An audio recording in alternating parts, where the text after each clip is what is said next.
মা, এ কি কাণ্ড! নাতি দিদাকে কোলে তুলে নিয়ে নাচতে শুরু করে দিল। নমস্কার বন্ধুরা, আবার একটা নতুন ভিডিও নিয়ে তোমাদের সামনে চলে এলাম। আর আজকে তোমাদের শেয়ার করব রিসেপশনের ভিডিও। তো প্রথমেই তোমাদেরকে দেখাই যেখানে কোণে বসানো হয়েছে সেখানটা ঠিক কীরকম ভাবে সাজানো হয়েছে। তো দেখতে পেলে যখন আমরা রেডি হয়ে এলাম দেখলাম যে এদের ফটোশ্যুট শুরু হয়ে গেছে। আর ওইদিকে দেখো বর আর শ্বশুরমশাইকে সাইডে রেখে বউ আর শাশুড়ি ফটোশ্যুট করতে ব্যস্ত।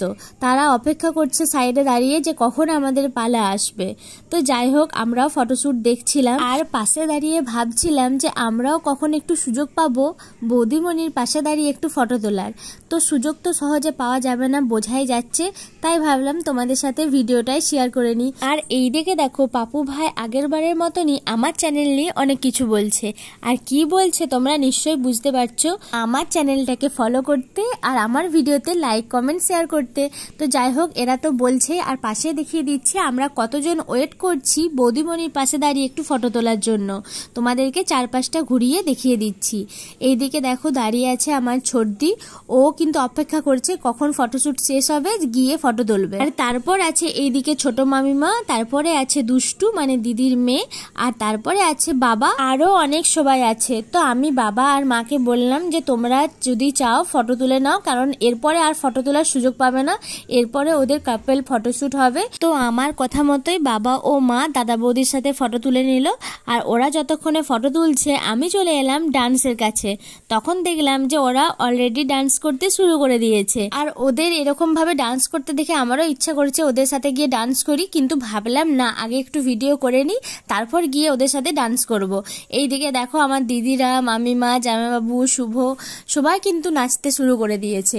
আর তারপরে নেমে গেলাম আমিও। এরকম ডিজেতে গান চললে কার না ইচ্ছে করে বলো ডান্স করতে, আর আমিও না থাকতে পারে ডান্স করতে শুরু করে দিয়েছি। আর আমার জামাইবাবুরা তো একভাবে প্রথম থেকে শেষ অবধি নেচে গেছে। তো যাই হোক, আমরা কিন্তু রিসেপশনের দিনে খুব মজা করেছি, মানে পুরো বিয়েতে যা না মজা করেছি রিসেপশনে তার থেকে ডবল মজা করেছি। আর আমরা যেখানটা ডান্স করছিলাম তার পাশেই অনেক রকমের স্টল ছিল, কিন্তু ডান্স করতে শুরু হওয়ার পরে আর মনে হয়নি যে কোনো স্টলে গিয়ে কিছু খাবার খায়, মনে হচ্ছিল শুধু ডান্স আর ডান্স করি। আর এতটাই মজা আসছিল, দেখতে পাচ্ছ অনেকজন মিলে ডান্স করছি, আমার দিদিরা আছে, জামাইবাবুরা আছে, দাদা আছে। তো এর আগে আমি অনেক ভিডিওতেই বলেছি শুভ ডান্স করতে অনেকটা লজ্জা পায়, কিন্তু এখানে এত সুন্দর গান চলছিল ডিজেতে, ও কিন্তু এই সুযোগটা একটুও হাতছাড়া করেনি।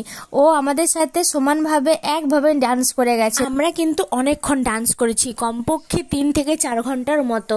আর বিশেষ করে দাদা আমাদের জন্যই কিন্তু ডিজেটা করেছিল, যাতে আমরা অনেক সুন্দরভাবে মজা করতে পারি আর ভালো করে ডান্স করতে পারি।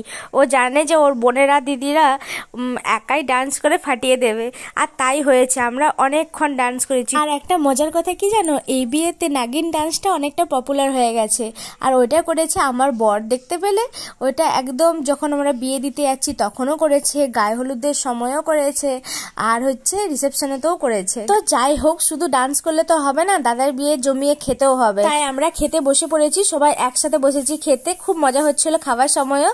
আর আজকে তোমাদের মেনুটা শেষে দেখিয়ে দিচ্ছি। তো আজকের মতো টাটা।